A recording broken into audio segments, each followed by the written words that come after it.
Bonjour à tous, je suis le trader du dimanche, j'investis en bourse depuis près de 8 ans et pendant cette période, j'ai placé mon argent sur une grande partie des produits que proposent les marchés financiers. Et aujourd'hui, ce qu'on va découvrir, ce sont les différents ordres de bourse que tu vas pouvoir utiliser pour investir. Comprendre le fonctionnement des ordres en bourse, c'est très important. Pourquoi ? Parce que ça va jouer sur tes entrées et tes sorties dans le carnet d'ordre. Il y a plusieurs ordres qui existent. Tous ne sont pas si faciles à mettre en œuvre, tous ne te seront pas forcément utiles, mais c'est important de comprendre pourquoi certains les utilisent. Alors le premier ordre que tu vas probablement utiliser, c'est l'ordre à cours limité. Alors ce type d'ordre, il est très utilisé par les investisseurs. Premièrement parce qu'il est simple à comprendre et deuxièmement parce qu'il te permet de rentrer dans le carnet d'ordre à un prix qui est fixé à l'avance. Cet ordre là tu vas l'utiliser quand par exemple tu veux acheter une action à un cours précis. Tu veux acheter par exemple une action à 10 € et pas à 11 €, 12 €, etc.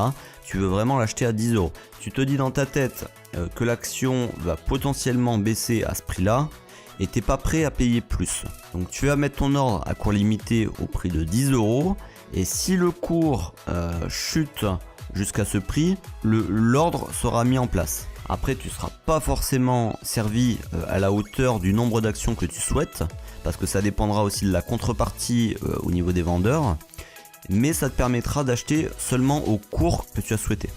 Ensuite, le deuxième ordre que tu risques probablement d'utiliser en bourse, même à tes débuts, ça sera l'ordre à tout prix.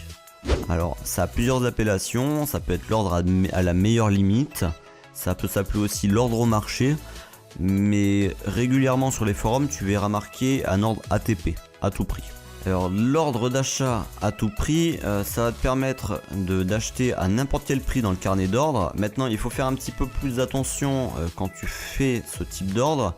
Pourquoi ? Parce qu'il est un peu plus risqué dans le sens où quand tu vas acheter ou quand tu vas vendre, tu vas le faire à n'importe quel prix. Ça veut dire que si il y a un énorme trou de cotation, c'est-à-dire que quand tu veux acheter, la contrepartie à la vente est assez éloignée du prix que proposent les investisseurs, tu vas te retrouver à acheter à un prix qui sera relativement élevé. Ce type d'ordre il va surtout être utilisé sur des valeurs qui sont très liquides, des valeurs où il y a énormément d'échanges et où la rencontre entre l'offre et la demande est relativement serrée.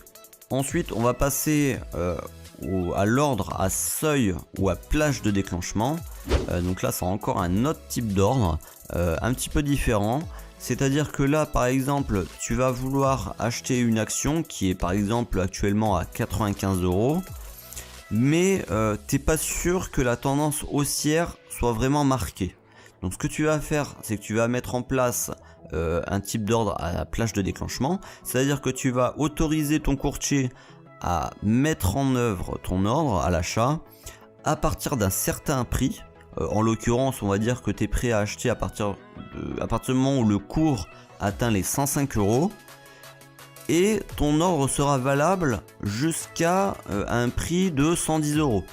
C'est-à-dire que si le prix qui est actuellement à 95 € atteint 100 €, ton ordre sera pas validé à l'achat. Tu resteras toujours dans l'attente en tant qu'observateur. Par contre, au moment où le prix de l'action passera à 105 €, ton ordre sera activé et donc ton courtier cherchera la contrepartie à la vente entre 105 et 110 €. Voilà. S'il n'y a personne, ton ordre il restera en suspens. Donc là, il restera là tant que le prix reste entre 105 et 110 €. Mais par contre, si tu as une contrepartie et donc un vendeur qui te propose le nombre d'actions que tu souhaites, avec un prix compris entre 105 et 110 €, il n'y aura aucun problème, tu seras servi.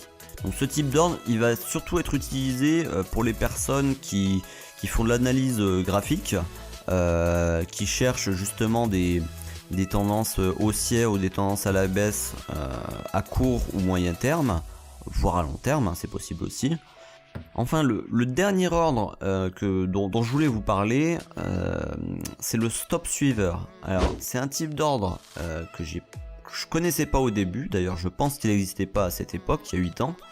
le stop suiveur en fait c'est un ordre qui va te permettre, une fois que tu es positionné sur le marché, c'est à dire que tu as eu le nombre d'actions que tu souhaitais, de pouvoir laisser courir tes gains. C'est à dire que si par exemple imaginons tu viens d'acheter tes actions à 10 euros,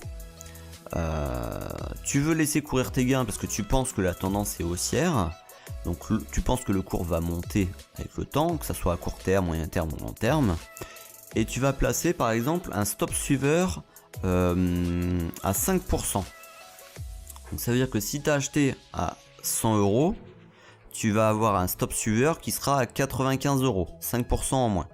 Ça va te permettre justement de laisser courir tes gains, c'est-à-dire que suivant l'évolution de l'action à la hausse, le stop suiveur va s'adapter jour après jour. Et en même temps, il va te permettre de te protéger contre le risque d'une grande volatilité le jour même. Voilà, alors cette vidéo elle avait surtout pour but de t'expliquer les différents ordres que tu peux utiliser en bourse pour placer justement tes ordres à l'achat ou à la vente, et donc mieux te placer dans le carnet d'ordre.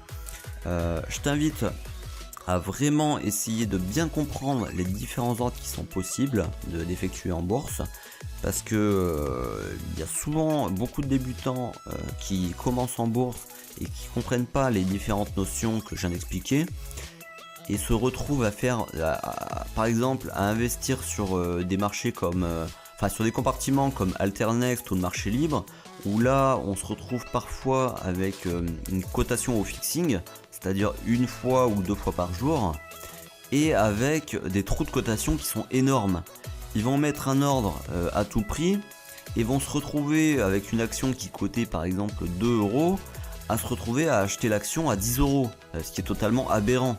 Alors que s'ils avaient passé un achat à cours limité en se limitant à 2,05 €, 2,10 €, etc., à se retrouver avec une position qui est bien meilleure. Voilà, donc c'est pour ça que c'est important. Donc si vous avez aimé la vidéo, n'hésitez pas à la liker ou à la commenter juste en dessous. Et en attendant, moi je vous dis à la prochaine dans une nouvelle vidéo.